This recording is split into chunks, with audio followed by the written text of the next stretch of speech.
어제는 동계 캠프가 잘 마무리가 됐고요. 이제 또 내일 대체 휴일이긴 하지만 이제 새로운 학기가 시작되는 이제 3월이더라고요. 그래서 뭔가 새롭게 시작하는 이 시점에서 또 우리 마음을 다시 한번 점검하고 주님 안에서 새롭게 되어서 이번 새로운 학기를 시작하는 학생들도 있을 것이고 뭔가 연속되는 어떤 일상이나 직장 생활 가운데 있지만 그 가운데서도 뭔가 주님께서 주시는 새로움으로 그렇게 새롭게 나아가는 그런 이번 3월이 되었으면 좋겠습니다. 이 시간 같이 찬양하실 텐데 먼저 주만 의지라는 찬양으로 우리가 세상 다른 것에 흔들리지 않고 그렇게 흔들릴 때라도 주님만 의지하면서 나아가겠노라고 고백하는 시간이 되기를 원합니다.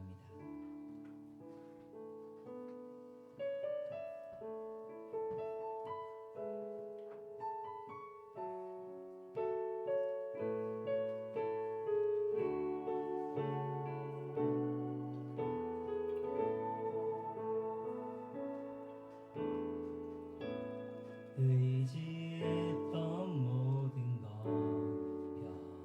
변해가고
상황 가운데 또한 낙심하고 또한 때때로 저도 그렇지만 두려워할 때가 있었던 것 같습니다. 그럴 때 주님께서 우리에게 두려워하지 말라고, 내가 너와 함께 하겠다고, 너를 붙잡아 주겠다고, 꼭 붙잡아 주겠다고 그렇게 말씀하십니다. 우리 이 시간 그 고백을 같이 입술로 노래하길 원합니다.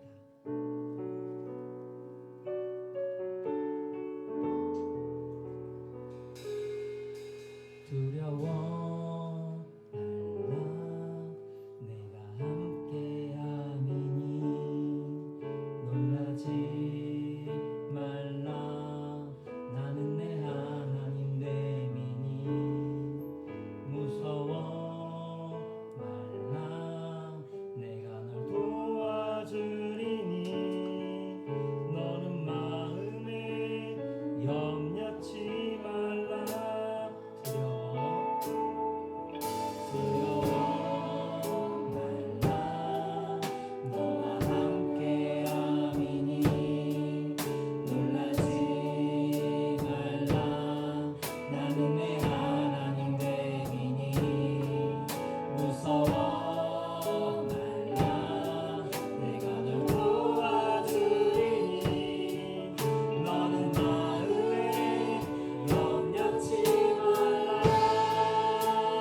두려워하지 말라고 말씀하시는 그 주님 품 안에 거할 때 우리가 참된 안식을 얻고 그 주님에 의해서 우리가 나아갈 수 있음을 믿습니다. 이 시간 이어서 주의 품에 거하리라 함께 고백하겠습니다.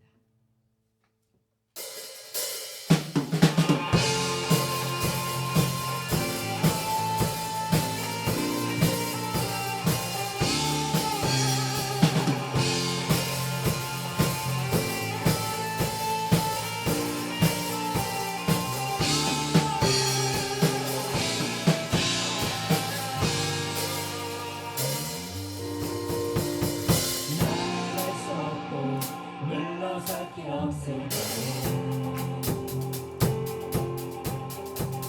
주님은 나에게 큰 품으로 오라네.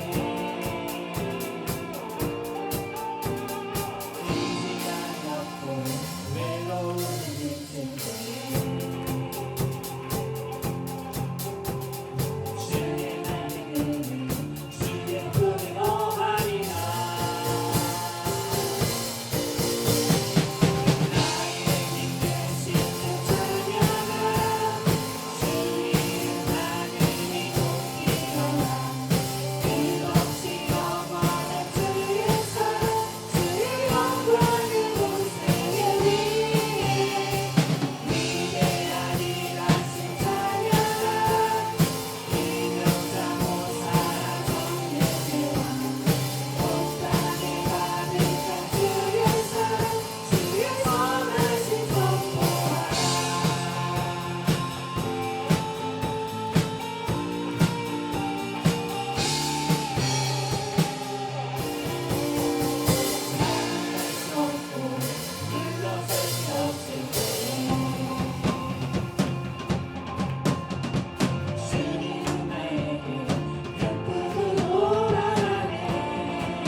크신 내 주님을 우리가 기쁘게 힘차게 함께 기쁘게 찬양하기를 원합니다.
주 함께 하시면 그 누가 멈추리요 주 함께 하시면 그 누가 대적하리 주 함께 하시면 그 누가 멈추리요 주가 함께 하시면 그 누가 대적하리 주 함께 하시면 그 누가 멈추리요 주가 함께 하시면 그 누가 대적하리 주 함께 하시면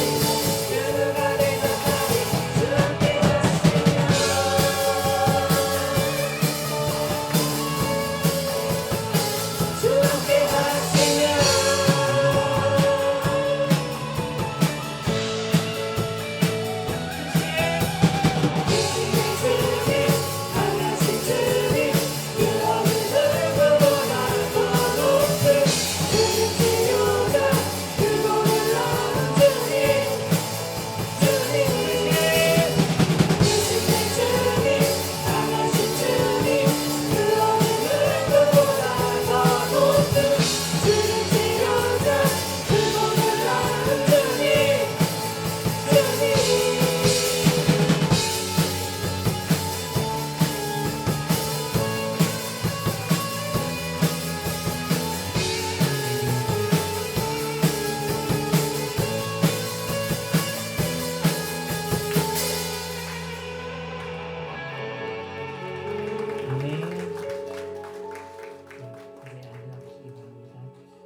우리 주님은 크고 강하신 우리 주님이 우리와 함께 하시기 때문에 세상 가운데 주님께서 명하신 것이라면 두려울 것이 없을 줄 믿습니다.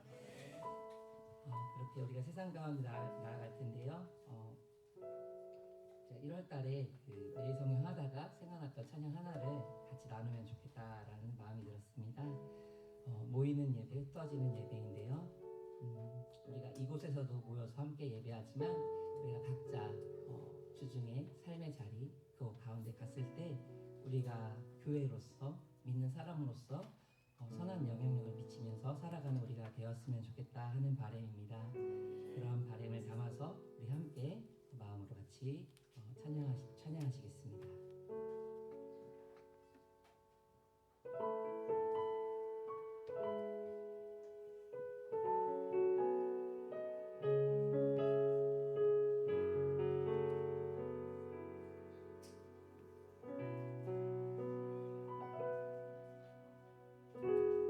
하나님 어디에나 계시죠. 교회와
너를 지키시는 이시라.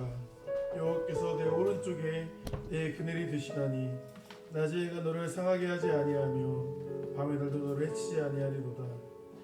여호와께서 너를 지켜 모든 환난을 면하게 하시며 내 영혼을 지키시리로다. 여호와께서 너희 출입을 지금부터 영원까지 지키시리로다. 아멘. 찬송가 405장 같이 찬양하도록 하겠습니다.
이초지사님께서 기도 인도해주시겠습니다.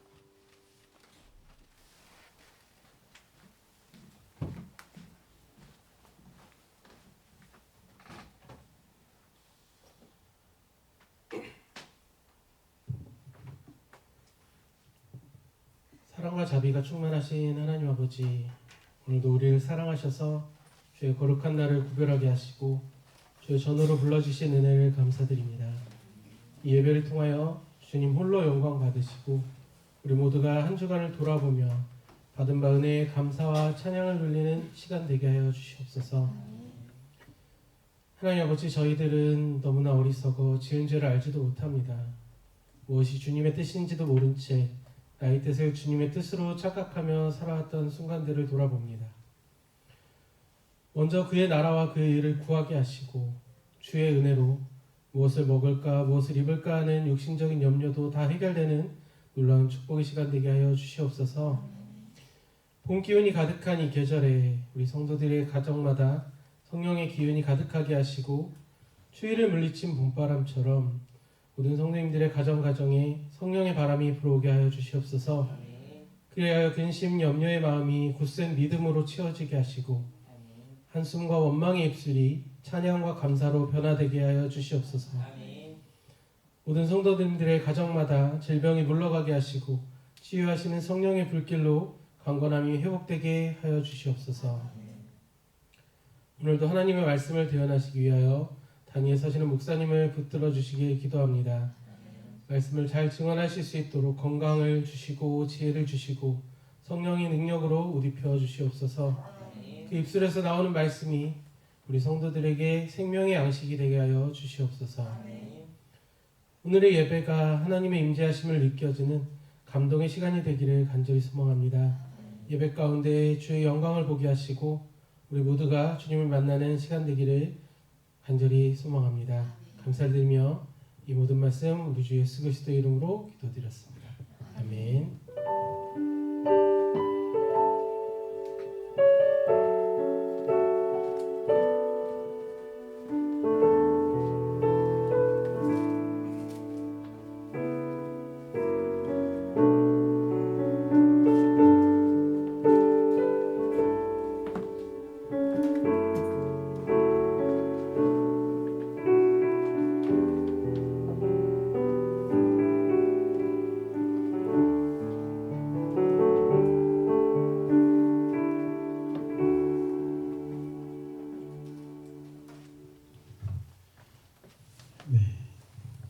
시간은 어제 캠프를 마치고 캠프 영상을 하는데 캠프 때 또 프로그램 영상이에요. 근데 설교의 맥락과 전혀 상관이 없긴 하지만 네, 우리 이 시간대 보는 게 또 졸음도 달아나고 좋지 않을까 싶어서 영상을 볼까 합니다.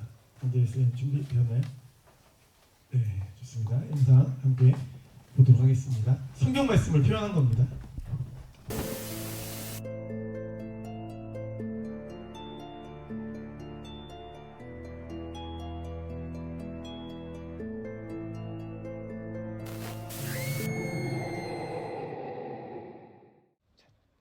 예루살렘 베스다 연못.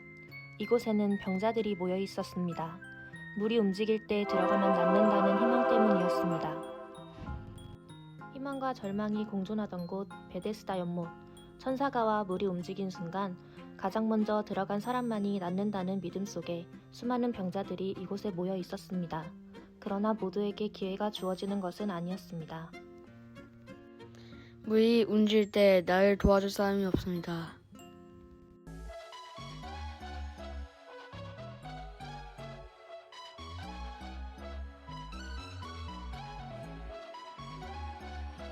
네가 낫고자 하느냐?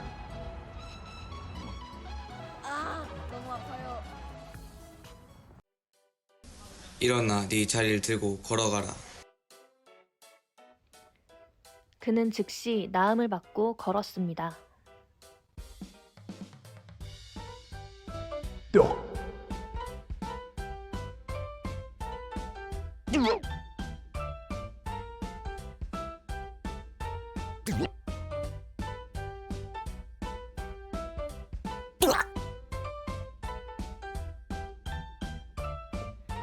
(3008년의) 절망이 한순간 바뀌었습니다. 도움 없던 인생에 찾아온 한마디, 일어나라. 3008년의 절망이 끝났습니다. 내가 기다린 것은 물이 아니었습니다. 나를 부르신 그 음성이었습니다.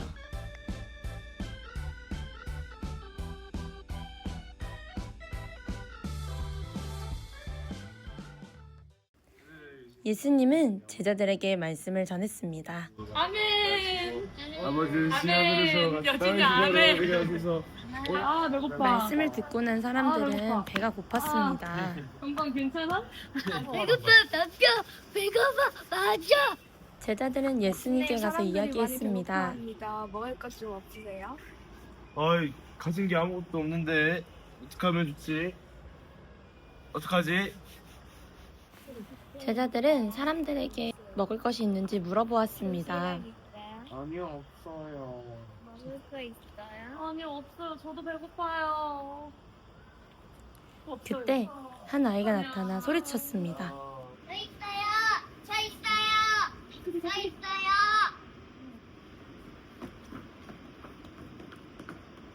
그것은 물고기 2마리와 떡 5개였습니다. 제가 가져온 도시락입니다. 정말 착한 아이구나. 얘 어떻게 하나 먹으면 좋을까? 어떻게 먹을까? 예수님께서 모두 음식에 배부르게 축사하셨습니다. 먹을지어다. 뭐이 뿅? 얘 와보거라. 떡과 물고기를 나와 줄 테니 가서 나눠 먹도록 하여라. 감사합니다. 사람들은 음식을 보고 기뻐하며 음식을 나누어 먹었습니다.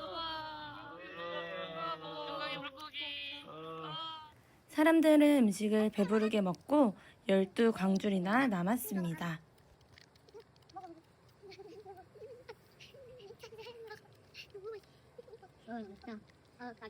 예수님의 놀라우신 은혜를 기억하며 살아가길 소망합니다. 배부르다.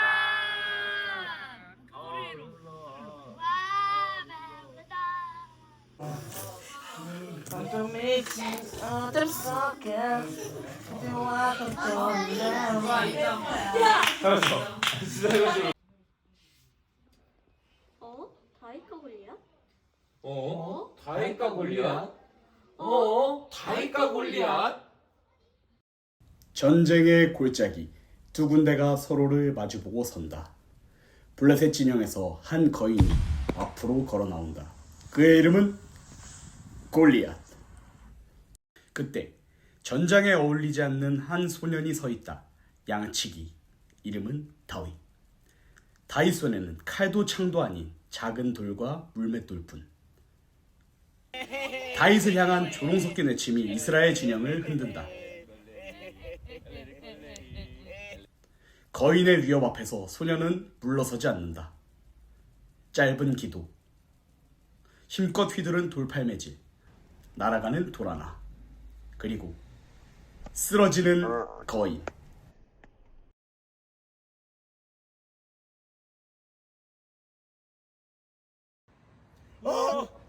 블레셋 진영은 혼돈 속 비명과 함께 도망가게 된다.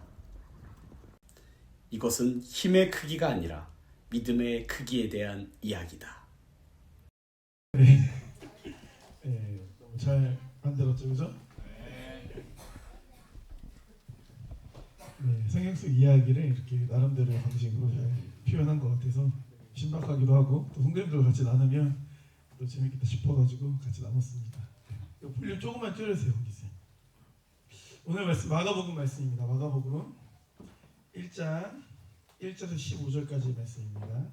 1장 1절에서 15절까지 말씀. 저 한 절, 여러분 한 절 교독하겠습니다.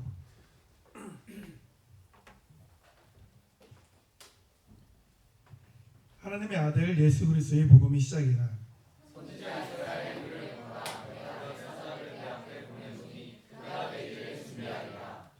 광야에 외치는 자의 소리가 있어 이르되 너희는 주의 길을 준비하라. 그의 오실 길을 곧게 하라. 기록된 것 같이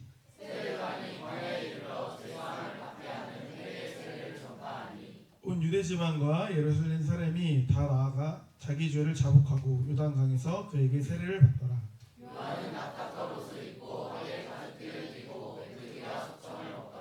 그가 전파하여 이르되 나보다 능력이 많으신 이가 내 뒤에 오시나니 나는 굽혀 그의 심판끈을 풀기도 감당하지 못하겠노라. 나는 너희에게 물로 세례를 베풀었거니와 그는 너희에게 성령으로 세례를 베푸시리라. 그때 예수께서 갈릴리 나사렛에서로부터 와서 요단강에서 요한에게 세례를 받으시고 온 물에서 올라오실새 하늘이 달라진 바 성령이 그들이 하시니 자기에게 내려오심을 보더니 하늘로부터 소리가 나기를 너는 내 사랑하는 아들이라 내가 너를 기뻐하노라 하시니라. 성령이 곧 예수를 광야로 몰아내신지라. 광야에서 40일을 계시면서 사탄에게 시험을 받으시며 들짐승과 함께 계시니 천사들이 수종들더라. 요한이 잡힌 후 예수께서 갈릴리에 오셔서 하나님의 복음을 전파하여 이르시되 때가 찼고 하나님의 나라가 가까이 왔으니 회개하고 복음을 믿으라 하시더라. 아멘. 오늘 본 말씀을 중심으로 예수님은 누구신가 라는 제목으로 말씀 나누겠습니다. 우리 옆에 옆 사람 사랑합니다 인사 나눠볼게요. 사랑합니다. 사랑합니다. 네. 좋습니다. 이제 캠프 참석하신 분들은 아마 피로가 누적돼서 피곤하실 텐데 잘 이기셔야 됩니다. 그렇죠? 승리하는 걸로 들어오겠습니다. 우리 여전들분들도 어제 식사 준비하시느라고 또 일찍 오셨어요. 저희는 오히려 10시에 시작했는데 9시부터 오셔가지고 식사 준비해 주셨거든요. 네. 감사하게도 잘 먹었고요. 어제 맛있었죠? 네. 돈가스 너무 맛있게 잘 먹었습니다. 네. 복음서 말씀 우리가 나누고 있는데 마태복음을 드디어 다 한 거죠. 마가복음 넘어왔어요. 마가복음, 요한계시록까지 이제 우리 잘 기회를 다녀야겠죠? 복음서는 총 몇 개가 있다고 했습니까? 복음서는? 그렇죠. 4개가 있죠. 마태, 마가, 누가, 요한. 지금 이제 마가복음 들어간 거예요. 마가복음. 제가 말씀드렸던 것처럼 마가복음이 사복음서 중에서 가장 먼저 쓰여진 복음서다라는 거예요. 분량도 짧기도 하지만 뭐 그런 측면에서 어떻게 보면 다른 복음서 쓰여진 사람들에게 영감을 준 말씀이 마가복음이라고 말할 수가 있습니다. 기준이 됐다고 말할 수가 있는 거죠. 이제 보면 복음서마다 특색이 있는데 유독 이제 마태복음과 마가복음이 좀 비교가 되는 경우가 많이 있어요. 여러 가지 면에서 이제 비교가 되기도 하죠. 뭐 예를 들어 마태복음은 예를 들어 뭐 유대인 중심에 쓰여진 복음서라든지 뭐 누가복음은 이방인을 위해 쓰여진 복음서라든지 뭐 이런 식으로 이제 뭐 그런 구분들이 있는데 마태복음과 마가복음이 구분되는 차이는 뭐냐면 마태복음은 우리가 이제 쭉 강의 설교를 해와서 아시겠지만 말씀 내용 자체가 뭐가 많냐면 예수님의 말씀이 많아요. 설교 같은 거. 산상수훈 말씀도 길잖아요. 그리고 뭐 20장 이후에 가면은 그 마지막 때에 대한 말씀도 길거든요. 그러니까 뭔가 말씀 중심으로 구성이 마태복음 많이 되어 있다라고 볼 수가 있는 거예요. 반면에 마가복음은 예수님의 행동 중심으로 이루어져 있어요. 그러니까 뭔가 마가복음을 한 자리에서 쫙 읽어보면 느껴져요. 뭔가 긴박하고 움직임이 있어요. 슉슉슉 가자 일어섰다 이런 식으로 움직임이 이제 느껴지는 게 있다라는 거예요. 그래서 예수님이 어떤 메시지로 우리 사람들에게 말씀하셨는가를 보려면 마태복음을 많이 보시면 좋고, 예수님이 이 땅에서 어떻게 행동하셨는지 그 패턴을 보려면 마가복음을 이렇게 한숨에 읽으시면 좋습니다. 한 장씩 읽으시면 이 느낌이 안 되고 한 번에 몇 장 안 되니까 쫙 읽어보시면 그런 느낌을 더 이제 받으실 수 있다라고 말할 수 있을 것 같아요. 그래서 오늘 본 말씀 보면서 제가 어떤 말씀을 전하면 좋을까라고 생각이 들었는데, 오늘은 이렇게 말씀을 전하고 싶었어요. 이제 마가복음 1장을 여러분들이 이제 성도님들의 입장에서 읽었을 때 생길 만한 궁금증 3가지에 대한 말씀을 나누면 좋겠다 이런 생각이 들었어요. 그래서 뭐 전혀 궁금하지 않은 분들도 많이 계시겠지만 이제 궁금한 것 같은 마음으로 한번 말씀을 들어보도록 하겠습니다. 첫 번째 질문은 복음이 무엇인가에 대한 말씀. 복음이 무엇인가? 우리 1장 1절 말씀 보면 하나님의 아들 예수 그리스도의 복음의 시작이라 이렇게 말하고 있습니다. 그러니까 마가는 가장 중요한 메시지로 마가복음을 열어가고 있는 거예요. 제일 중요한 메시지, 제일 중요한 내용, 그죠? 바로 예수님이 뭐다? 복음이다.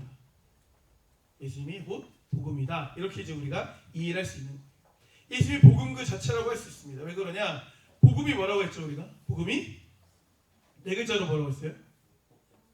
그래서 복된 소식도 기쁜 소식, 그죠? 소식인데 이게 굉장히 큰 뉴스라고 했잖아요, 그죠? 큰 뉴스. 요한계시록이라는 단어 자체가 기독교에서 만든 단어가 아니라 이미 세상에서 사용되던 단어예요, 당연히.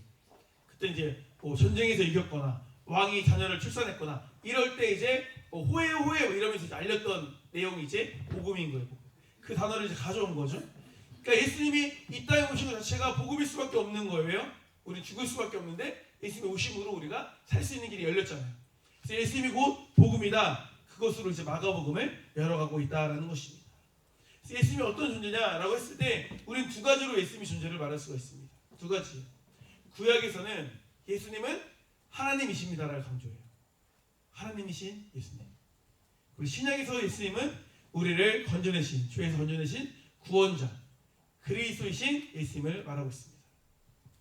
이 고백이 왜 완벽한 고백이냐면 이제 그 베드로가 예수님에게 이제 했던 고백이 바로 이 고백이거든요. 예수님이 깜짝 놀랐던 고백 있잖아요. 마태복음 16장 16절 말씀. 주는 그리스도신, 구원자는 말이죠. 기름 부음 받은 자니까 살아계신 하나님의 아들이십니다. 하나님의 아들이니까 하나님이신 거죠. 인간의 아들이니까 인간이잖아요, 그죠? 그런 개념으로 이해를 하시면 되는 거예요. 그러니까 예수님은 하나님이시고 예수님은 나의 구원자 되십니다. 이것이 뭐다? 복음이다. 복음이라는 거예요. 근데 이 예수님은 어느 날 갑자기 뭐 신약 성경에서 갑자기 뿅 하고 나타나신 게 아니에요. 이미 예언되어 있었어요. 구약 말씀을 보니까 말라기와 이사야가 예언을 했습니다. 그 길을 예배한 사람이 이제 세례 요한이죠. 말라기 3장 1절 말씀 보니까 만군의 여호와가 이르노라 보라 내가 내 사자를 보내리니 그가 내 앞에서 길을 준비할 것이요. 세례 요한을 말하는 거죠. 또 너희가 구하는 바 주가 갑자기 그 성전에 임하시리니 곧 너희가 사모하는 바 언약의 사자가 임하실 것이라 이렇게 이미 말씀하고 계시는 거예요. 이사야에서도 말씀하고 있습니다. 이사야 40장 3절 말씀 보니까 외치는 자의 소리여 이르되 너희는 광야에서 여호와의 길을 예비하라 사막에서 우리 하나님의 대로를 평탄하게 하라 이렇게 말씀하십니다. 세례 요한에 대한 메시지지 않습니까? 그러니까 세례 요한은 어떻게 보면 예수님의 길을 예비한 가장 좋은 심부름꾼 사자였다. 어흥 사자가 아니라 그렇죠? 대리인처럼 보낸 사자였다라고 우리가 이해할 수가 있는 거예요. 그렇다면 세례 요한이 어떻게 보면 예수님이 출입을 예비했던 그런 사자였다면 그러면 예수님이 다시 오실 길을 예비하는 사자는 누굴까요? 좋아? 여러분이겠죠. 그죠? 여러분이 제2의 세례 요한이 되어야 되는 거예요. 그럼 세례 요한이 했던 사역이 뭡니까? 결국에 그가 많이 말했던 게 회개하라 천국이 가까이 왔다. 그죠? 그러면서 말하는 게 뭡니까? 예수 그리스도를 말하는 거 아니겠습니까? 마지막 때를 말해요. 하나님 나라가 가까이 왔음을 말하고 있는 거거든요. 그러니까 우리 또한 이제 주님이 다시 오실 텐데 재림을 하실 텐데 그 재림을 잘 준비해야겠죠. 그건 뭐겠어요? 결국에 똑같죠. 복음을 전달하고 선포하고 회개를 선포하고 예수를 소개하는 것, 사람들을 예수께로 인도하는 것. 그리고 마태복음 28장 뒤에 후반절 말씀처럼 사람들이 복음을 전하고 그들에게 말씀을 가르쳐 지키게 하는 것, 제자 삼는 것, 땅까지 복음을 전하는 것. 이것이 이제 우리의 사명이 아니겠습니까? 이것을 우리가 기억할 수 있어야 된다는 것입니다. 그런데 이게 쉬운 게 아니에요. 요한이 사역을 어디서 했습니까? 광야에서 사역을 했어요. 그리고 그가 먹은 건 음식 같지도 않은 걸 먹고요, 그죠? 옷도 누더기 옷 입고 이렇게 사역했다고 하지 않습니까?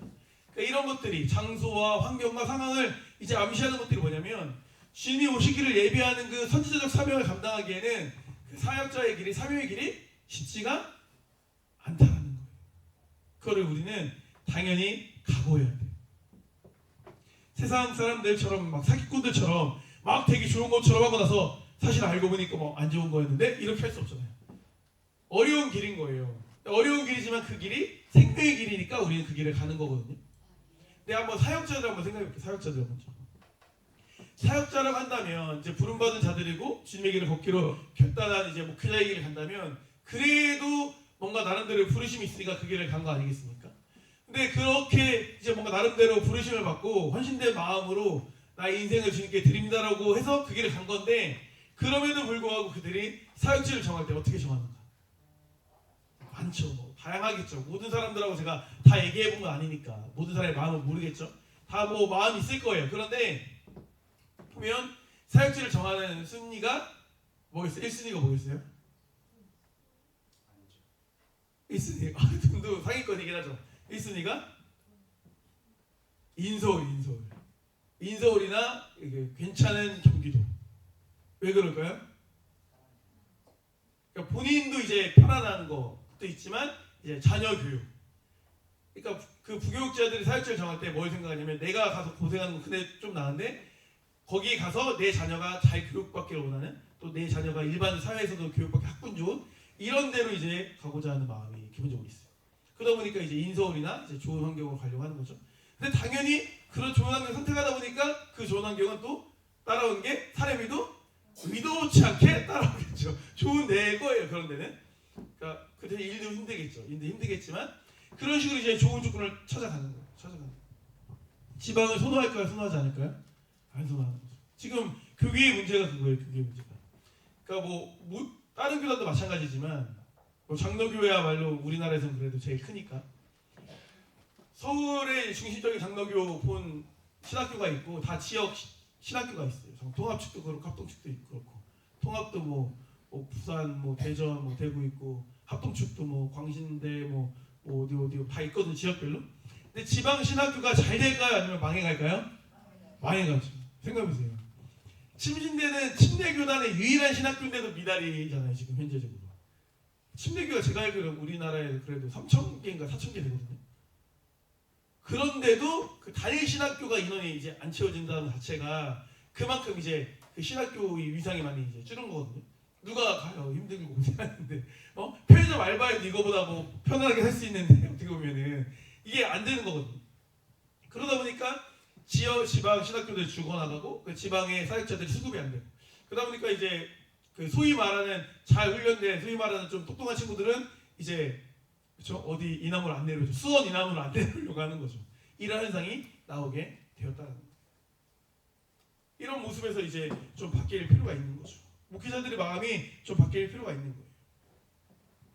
목회자들 조차도 이런 일반 직장 구하듯이 그런 사역자의 마음으로 사역을 하다 보니까 교회가 전반적으로 뭔가 약해지는 게 아닌가라는 마음이 드는 거죠. 그러니까 먼저 한국 교회가 달라지려면 저는 목회자들이 좀 바뀌어야 된다고 생각해요. 야생의 자리로 가야 된다고 해야 될까? 좀 개선될 필요가 많이 있다. 그러니까 제가 좀 싫어하는 사람들 부류가 이제 얌체 애들이거든요. 얌생이라고 저는 얌생이라고 하는데 막 자기 이성 막 챙기는 그냥 얌스러운 사람들이 목회자들 중에도 많아요. 또 다른 제가 비속어 말하면 빠꼼이들 빠꼼하면서 이제 어디 가면 더 이득 볼까 어디 가면 더 좋을까 이런 사람들이 생각보다 많아요. 그러니까 너무 이제 목회자의 삶과 이제 실제 현장에서의 삶과 너무 이원화되고 너무 가식적으로 이런 이제 목회자들이 많아지는 게 한국교회 하나의 문제가 아닌가. 그러니까 목회자들 먼저 세례 요한과 같은 영성을 회복해야겠죠. 그러니까 내가 가고 싶은 곳이 아니라 주님이 보내시는 곳에 갈 수 있어야 되는 거예요. 이게 이제 회복되는 게 중요하거든요. 그렇게 회복돼서 목회자들이 그 교회를 섬기게 되면 그 교회에 있는 성도들도 당연히 영향을 받겠죠. 내가 하고 싶은 대로 내 마음대로 사는 게 아니라 주님의 뭐대로 부르신 대로 세워주신 대로 그 역할을 감당하는 우리가 되어야 돼요. 어제 사람하고 잠깐 얘기를 나눴었는데 이제 대학도 가고 이제 정신무장을 해야지 우리가 잘하니까 제가 정신무장을 좀 하는 대화를 좀 나눴어요. 그래서 뭐 이제 공부 얘기를 하는데 사라가 그러더라고요. 공부 이렇게 좀 해야 되지 않냐 하니까 힘들어서 이제 좀 자신이 없다 이런 말 하더라고요. 제가 이제 얘기해줬어요. 사라야, 인생엔 안 힘든 게 없어. 다 힘든 거 참고 하는 거야. 이제 힘들어서 안 하는 그 단계는 이제 어린아이 단계. 어른이 되면 힘들어도 하는 거죠. 참고. 지금 절반 이상 참고 있죠 지금도. 절반 이상 참고 있는 거잖아요. 그러니까 마음은 같이 자고 싶겠지. 쉬고 싶겠죠. 하지만 참고 하는 참고. 그 예배건 직장생활이건 가정생활도 참고 하시죠? 안 참고 하는 게 없어요. 다 참고 하는 거예요. 다. 연애도 참고 하고. 다은이 유독 고개를 많이 끄덕거리네. 다 참고 하는 거예요. 애들 육아하는 것도 참고 하는 거죠, 그렇죠? 마음 같아서는 막 다 집어던졌죠, 그죠? 뭐 안 되는데 참고 하는 거. 봐봐, 그지? 하나야. 참고 하는 거 참고 다. 참고. 그러니까 우리가 마찬가지라는 거예요. 우리가 주님의 길을 오시기를 예배하는 그 세례요한 같은 사명을 감당하려면 다 그런 어려움을 어떻게 해요? 참고요, 참고. 견디고. 그래서 아까 목장 기도 제목 때도 그런 거 있었잖아요. 하나님께서 우리가 감당할 시험만 주신다고 하잖아요. 그 말씀 의지하여서 참고 견디며 주어진 길을 가야 될 줄 믿습니다. 그래서 이 말씀 준비하면서 떠오르는 찬양이 소원이에요. 이따가 함께 부르려고 준비했는데 후렴 가사가 이런 가사가 있어요. 높이 솟은 산이 되기보다 오름직한 동산이 되기. 내가 가는 길만 비추기보다는 누군가의 길을 비춰준다며. 그러니까 우리 인생은 자꾸 높아지려고 하고 내가 나를 막 비추려고 하고 막 드러내려고 하고 내가 잘나지려고 하고 이쪽으로 세상은 가거든요. 그게 아니라 내가 그렇게 최고의 자리까지 안 가도 그냥 사람들이 쉽게 오를 만한 동산과 같은 사람이 되면 어떨까? 함께 이렇게 즐겁게 살아가는 거죠. 너무 나만 막 비추는 게 아니라 나만 주인공이 되는 게 아니라 그냥 다른 사람도 좀 비춰주면서 다른 사람도 좀 조명받게 하면서 다른 사람도 더 격려하면서 이렇게 사는 게 어떤가 이런 생각을 해보는 거죠. 복음을 받은 자들로서 복음을 전하는 사명을 온전히 감당하는 우리가 되어야 될 줄 믿습니다. 두 번째 질문은 이제 진짜 질문 같은 질문이 와요. 이거를 궁금해하셨을 사람이 이제 절반 이상은 돼야 돼요, 사실은. 예수님은 왜 세례를 받으셨을까? 나 솔직히 한 번이라도 궁금해 본 적 있다. 아주 훌륭합니다. 믿음이 좋거나 관심이 없거나 둘 중 하나인데, 네, 둘 중 하나죠. 한번 생각을 해보세요. 세례가 뭐예요? 세례가 뭡니까? 그렇죠. 거듭남의 증명이죠. 근데 그 기본적인 세례의 내용이 뭐예요? 그죠. 죽다 산 거, 죄 씻음 그 개념이잖아요. 둘 다 마찬가지예요. 죽는 게 뭐예요? 죄인인 나, 옛사람이 죽는 거잖아요. 새사람을 입는 거. 죄를 씻는 것도 죄를 씻어서 깨끗하게 되는 거. 이게 세례 아닙니까? 그래서 뭐 뿌리거나 뭐 침례하거나 이렇게 하잖아요. 결국에 세례의 기본적인, 침례의 기본적인 전제는 뭐예요? 죄예요, 죄. 죄의 문제를 해결하는 거에 대한 이제 어떻게 보면 이제 그 전에 이 믿음으로 이미 해결됐지만 하나의 표현인 거라고 했잖아요. 결혼식처럼 제가. 그러니까 세례라는 게 그런 건데 예수님은 뭐가 없어요? 죄가 없어. 근데 왜 세례를 굳이 받았을까? 따지고 보면은 세례 요한도 죄인이겠죠. 죄인한테 내가 왜 세례를? 이런 이제 생각이 들 수 있는 거죠. 이게 좀 궁금해졌어요? 궁금해져야 재밌는 건데 설교가 그죠? 궁금해져야 재밌는 건데 이게 좀 어려운 내용인데 이제 제가 말하는 것보다 다른 사람 말을 빌려 말하는 게 더 이제 여러분들이 더 마음에 와닿을 테니까 존 스토트 목사님이라는 분이 계세요. 존 스토트 목사님이 이 부분을 이렇게 정리해줬어요. 예수님이 세례를 받으신 것을 완전한 동일시다 이런 표현을 사용해요. 완전한 동일시. 이게 무슨 말이냐? 예수님은 세례 요한이 어떻게 보면 이제 세례 요한이라는 사람을 통해서 마지막 자리에서 이렇게 마지막 끝에 서심으로 죄를 전가받은 거예요. 그러니까 일반적으로 우리가 아는 세례는 죄를 씻는 건데 예수님의 세례는 죄를 전가받은 거예요. 이해되세요? 그러니까 세례 요한은 하나님의 나라가 열림에 있어 하나님의 나라가 열리는 거에 있어서 가장 작은 자다. 천국에서 가장 작은 자다. 뭐 이런 표현이 나오잖아요. 그게 뭐냐면 옛 세대의 마지막을 상징하는 거예요. 세례 요한. 예수님으로부터 이제 복음으로 인해 구원 사역으로 인해 새 시대가 열리는 거거든요. 그러니까 마지막 주자인 세례 요한에게 이 인류의 죄를 이렇게 담당받아서 이제 그 죄를 예수님이 십자가에서 대속하시죠. 죄값을 치르시죠. 죽음으로 치르시고 이제 우리에게 구원의 길을 열어주잖아요. 그래서 예수님의 세례는 어떻게 보면은 이제 그런 의도적인 죄의 전가와 같은 세례다라고 이해하시는 게 맞다라는 거예요. 이걸 다른 표현으로 조금 어려운 표현으로 말하면 기독론적 비하다. 이거 쉽게 말하면 예수님의 비하, 예수님의 낮아지심 이렇게 말할 수가 있는 거예요. 그러니까 예수님의 비하는 여러 가지가 있어요. 성육신도 예수님의 비하죠. 그 예수님이 이렇게 죄를 전가받는 것도 예수님의 비하죠. 그리고 십자가 사역도 예수님의 비하예요. 그러니까 예수님이 낮아지심을 의도적으로 선택하신 거예요. 우리를 구원하시고자. 이게 은혜인 거예요. 그래서 이걸 생각할수록 말도 안 되는 은혜인 거예요. 이재용 회장이 삼성 말단 공장 직원으로 들어간 것보다도 더 낮아진 거잖아요. 그러니까 말도 안 되게 낮아진 거 말도 안 되게. 이 자발적 낮아짐에 관련된 것들 말씀드렸던 것처럼 성육신, 고난, 죽음 같은 것들이 다 기독론적 비하에 해당되는 것들이다라는 거예요. 예수님께서는 우리를 대신해서 죄인이 되시고 우리를 대신해서 죽으신 거예요. 그래서 예수님이 세례를 받고 올라오실 때 어떤 일이 일어났습니까? 10장 1장 10절 11절 말씀 볼게요. 곧 물에서 올라오실 때 하늘이 갈라짐과 성령이 비둘기같이 자기에게 내려오심을 보시더니 하늘로부터 소리가 나기를 내 사랑하는 아들이라 내가 너를 기뻐하노라 하시니라. 이렇게 말씀하고 있어요. 이 말씀을 우리가 사실 무심코 지나가는 말씀일 수 있어요. 근데 이 말씀을 한번 이미지화 시켜보세요. 상상을 한번 해보세요. 세례를 받고 이제 올라오실 때 하늘이 갈라져요. 하늘이 갈라지는데 이게 스키조라는 단어가 사용됐는데 이게 하늘문이 열린다. 우리가 뭐 기도할 때 하늘문이 열리고 이런 이제 막 이런 느낌이 아니라 하늘이 찢어진 거예요. 그 표현을 보세요. 여는 것과 찢어지는 것과 표현이 어때요? 찢어지는 건 좀 부정적 이미지가 있죠. 좀 어둡죠. 그러니까 이것과 동일한 단어가 하나 또 나와요. 한 번. 어디서 나오겠어요? 장막이 찢어진 것이죠. 장막이 찢어진 같은 단어가 사용되는 거거든요. 그러니까 예수님의 공생의 시작과 함께 하나님이 직접 하늘을 찢으시고 인간의 고통 속에 침투해 들어오신 거예요.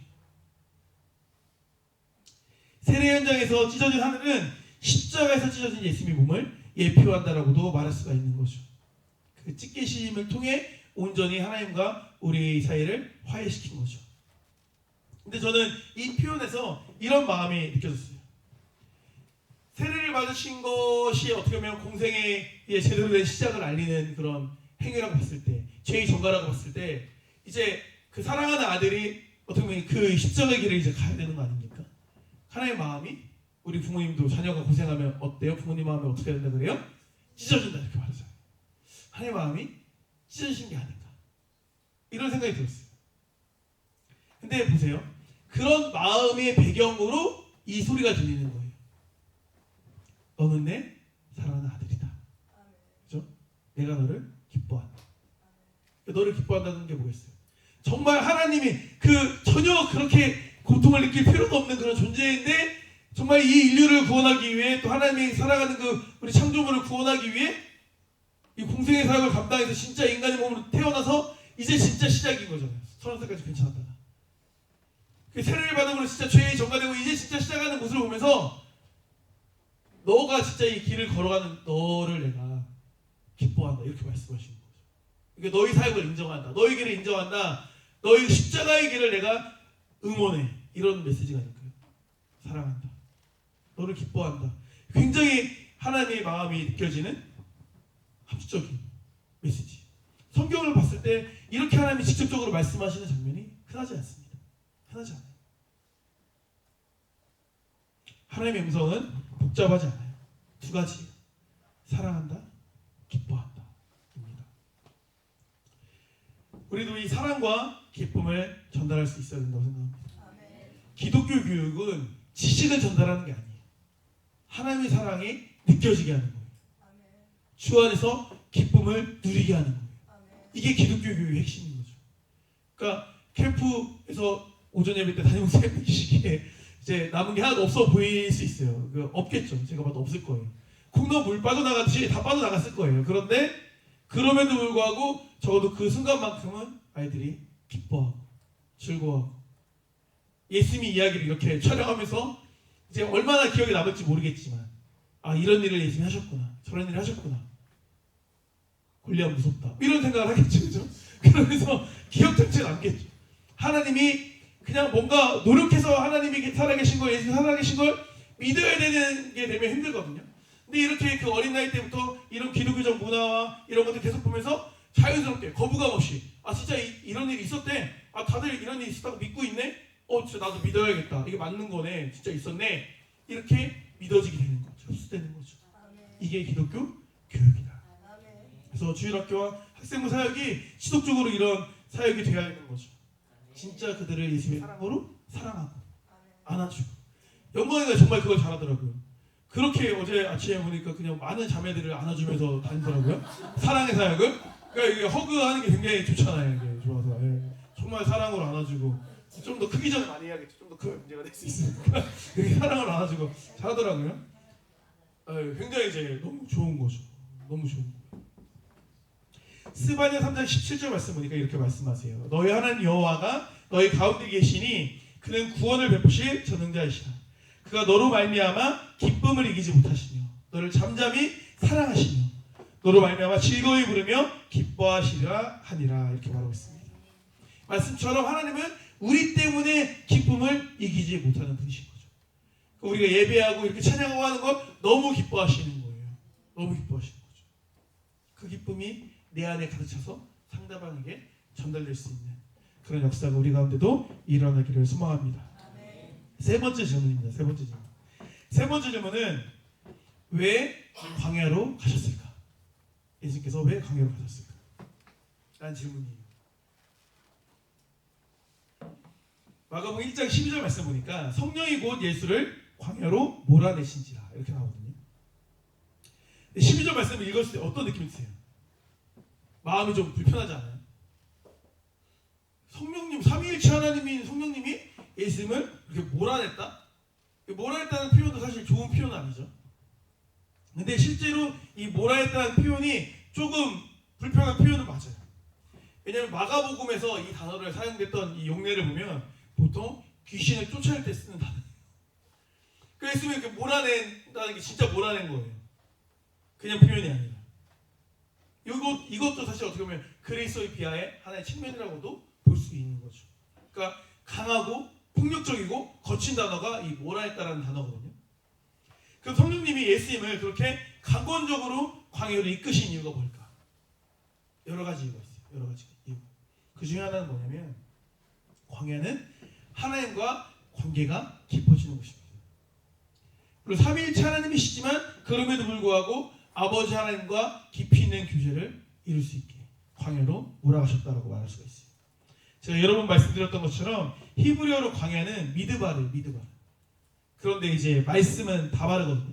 그게 히브리어로 보면은 그게 굉장히 비슷한 단어예요. 그래서 히브리인들에게는 광야라는 단어가 들리면 하나님의 말씀을 받는 곳, 이게 당연히 연상되는 곳이거든요. 그런 개념으로 이해할 수가 있는 거예요.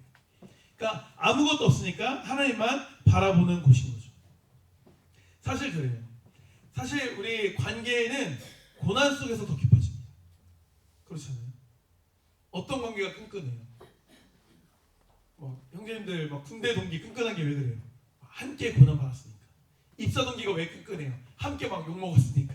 이런 끈끈한 게 생기거든요. 같이 고생하고 같이 애 키우는 어머니들 끈끈한 이유가 같이 고난 가운데 있으니까 끈끈한 거거든요. 그런 개념으로 우리가 이해해 볼 수가 있는 거예요. 그래서인지 하나님께서는 때때로 우리를 광야로 몰아가신다는 것입니다. 몰아가시는 거예요.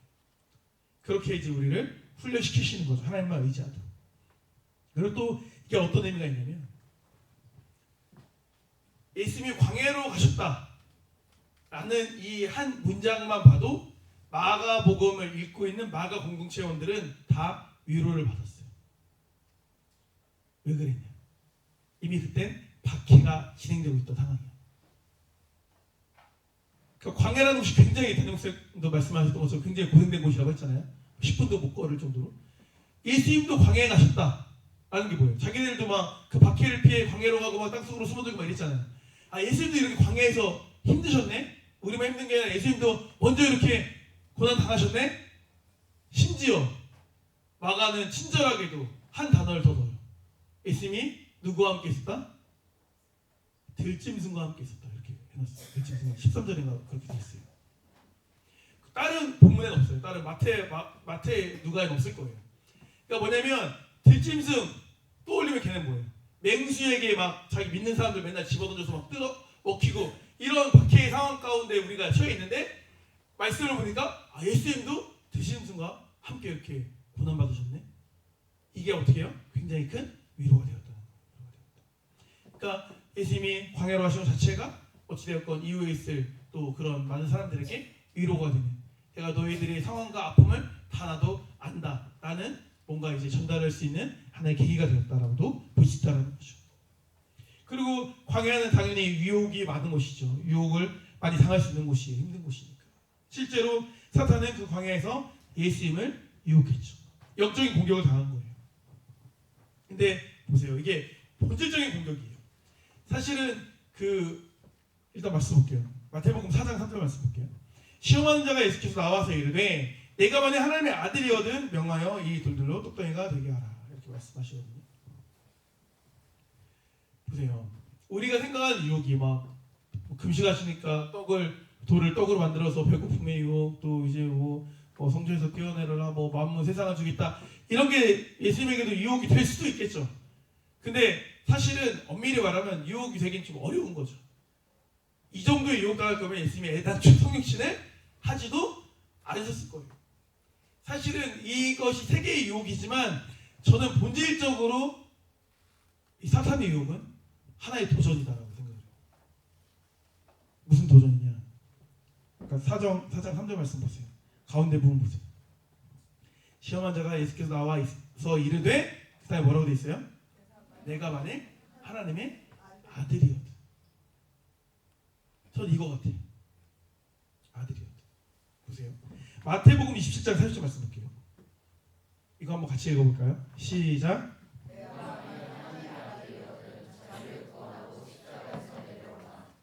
사탄의 시험은 빵, 돌떡, 뛰어내리고 이 차원이 아니에요. 어떤 도전하고 있습니까? 관계적 도전하고 있는 거. 관계적 도전. 관계적 시험. 네가 진짜 하나님의 아들이야?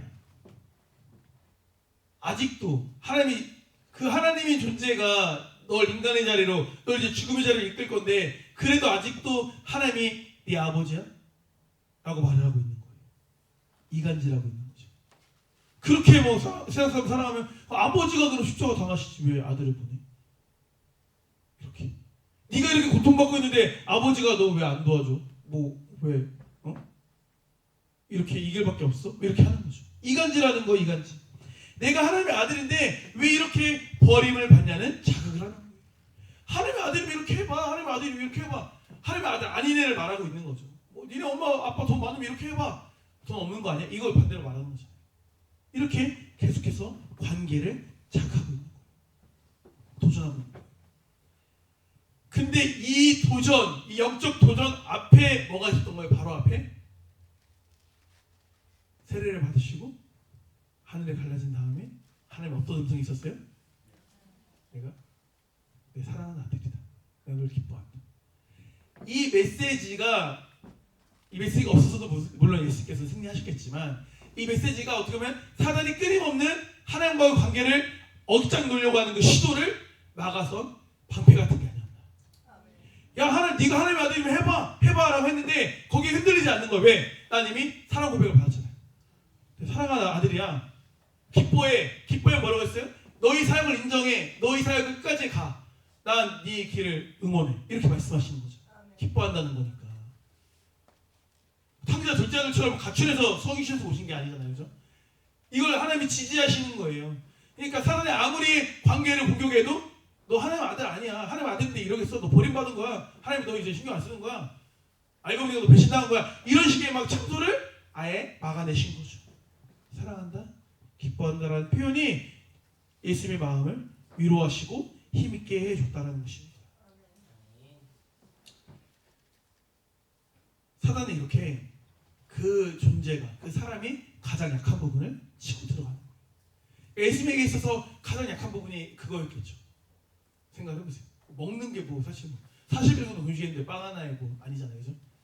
하나님과 관계 모르죠. 천국 가서 궁금하면 물어보셔야 되는데, 이 만세전부터 이 구원 계획을 짜시고 성령, 성부 하나님, 성자 하나님, 성령 하나님 중에 왜 나이가만 했는지 이런 거가 예를 들어 있을 수 있죠. 모르죠. 사랑하시니까 모든 게 다 이루어졌다고 하시지만, 그러니까 그 관계를 뭔가 사단이 우리는 알 수 없는 관계를 파고 들어간 게 아닌가, 뭐 이런 생각을 이제 영적 상상력을 해볼 수 있는 거죠.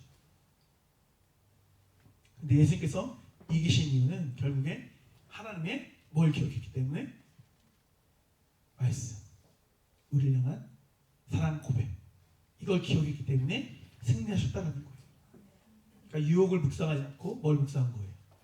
말씀을 묵상한 거죠. 말씀. 우리가 한번 생각해보세요. 우리는 어떤가? 이렇게 하면 딱 정답이 나와요.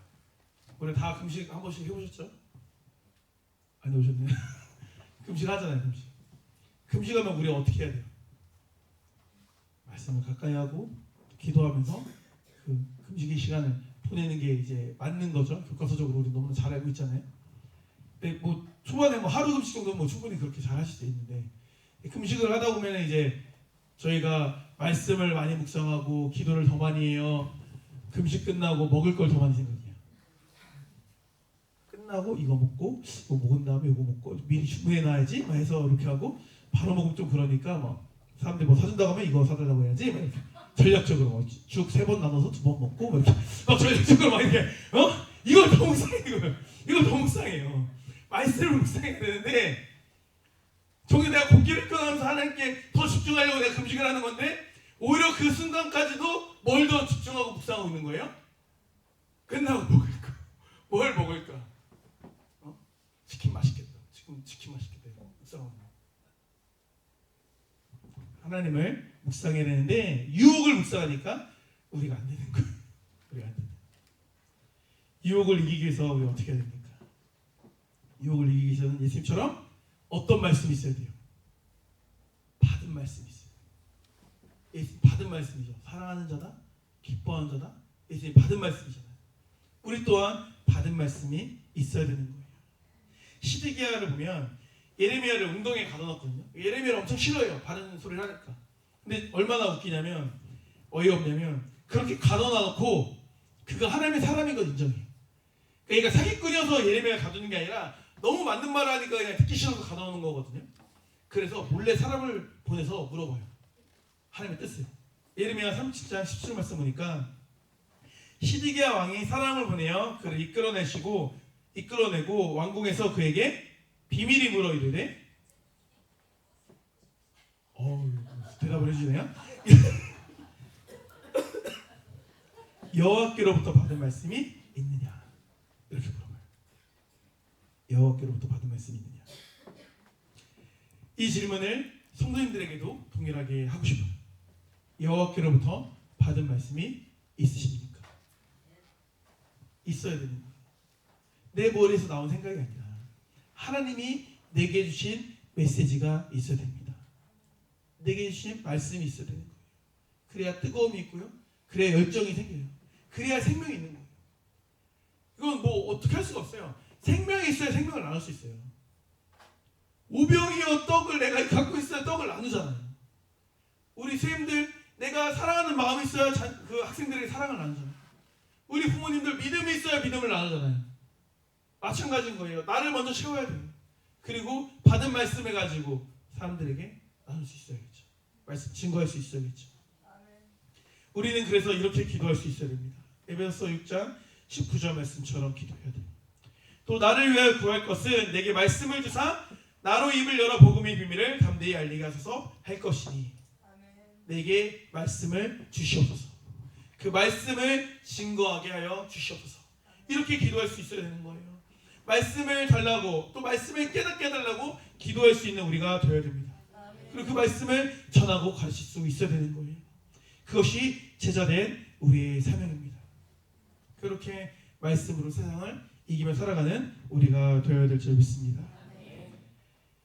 예수님께서는 광야의 시험을 통과하시고 나서 갈릴리에 오셔서 때가 찼다 이런 말씀을 하시거든요. 하나님의 때가 왔다. 카이로스가 됐다. 이렇게 이제 말씀을 하시는 거예요.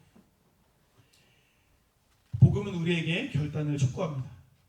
세례요한처럼 우리도 외치는 존재가 되어야 돼요. 회개하고 돌이킬 수 있도록 광야에 외치는 소리가 되는 우리가 되어야 합니다. 그리고 대속의 은혜에 대한 감사와 기쁨을 더 충만하게 누리며 살아갔으면 좋겠어요. 예수님의 그 사역, 그 마가복음 1장 오늘 말씀 끝나고 나서도 이제 설교 말씀 들은 느낌의 정서를 가지고 그 말씀 한번 묵상해 보세요. 그러면 그 장면을 한번 상상을 한번 해보세요. 그러면 뭔가 마음에 감동이 있고 예수님의 마음이 조금이라도 또 공감되어지고 그 삼위일체 하나님이 또 성령의 비둘기처럼 내려오신 게 저렇게 예수님 뭐 안아주신 느낌이거든요. 안아주신 느낌. 유형화시켜서 표현했잖아요. 그러니까 뭔가 너무나 힘든 그 길을 가는 걸 하나님도 너무 가슴 아파하시면서 응원하시고 성령도 이렇게 내려오셔서 약간 역사하시고 그러다 맞아 내물 와서 좀 별로긴 한데 이렇게 안아주시고 삼위일체 하나님이 그 구원의 사건을 이끌어 가시는 장면이 굉장히 신비로우면서도 감동적이에요. 그걸 묵상해 보시면 좋을 것 같아요. 누린 만큼 내 것이 됩니다. 주님 안에서 충분히 감사를 누리시고 기쁨을 누리는 그 대속인을 누리는 우리가 되어야 될 줄 믿습니다. 광야에서 하나님과 깊이 있는 교제를 나눌 수 있는 또한 우리가 되어야 될 줄 믿습니다. 그렇게 복음의 능력으로 살아가는 우리 사랑교회 성도님 되시기를 주님을 축복합니다. 기도하시겠습니다. 아버지 하나님 감사드립니다. 오늘 마가복음 1장을 중심으로 세 가지 질문에 대해서 은혜를 나눴습니다. 우리가 마가복음을 읽을 때 잘 이해가 되지 않는 왜 예수님이 이렇게 하셨을까라고 하는 부분들에 대해서 말씀을 나눴습니다. 오늘 각자 한 사람 한 사람에게 깨달음이 된 말씀들이 있다면 그 말씀이 그의 삶에 뿌리를 내릴 수 있도록 인도하시고 예수님이 어떤 마음으로 하나님과 성령님이 어떤 마음으로 이 삶을 하나님께서 구원 사역을 이끌어 가셨는지를 다시 한번 생각하고 그 은혜를 그 깊은 충만한 은혜를 다시 한번 공감하고 돌아갈 수 있는 시간 될 수 있도록 주여 인도하여 주시옵소서. 감사드립니다. 사랑하는 예수 그리스도의 이름으로 기도드립니다. 아멘. 네, 우리 소원이라는 찬양 같이 고백하도록 하겠습니다.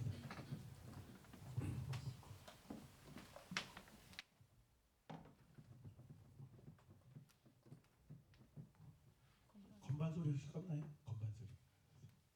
네, 감사합니다.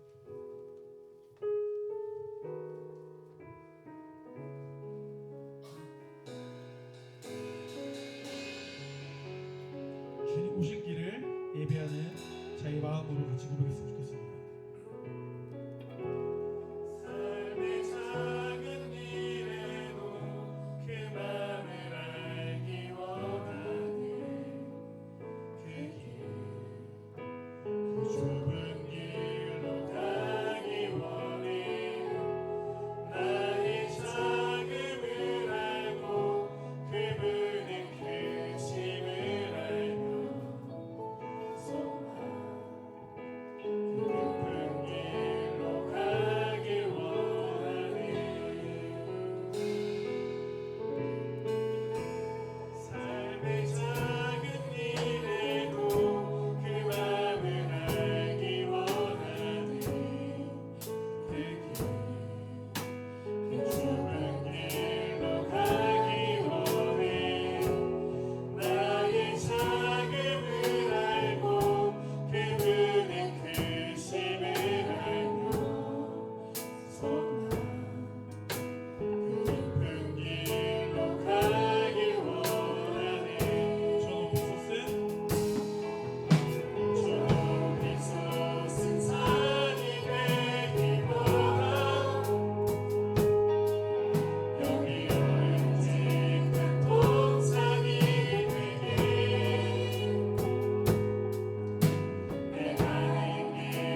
함께 봉헌하도록 하겠습니다.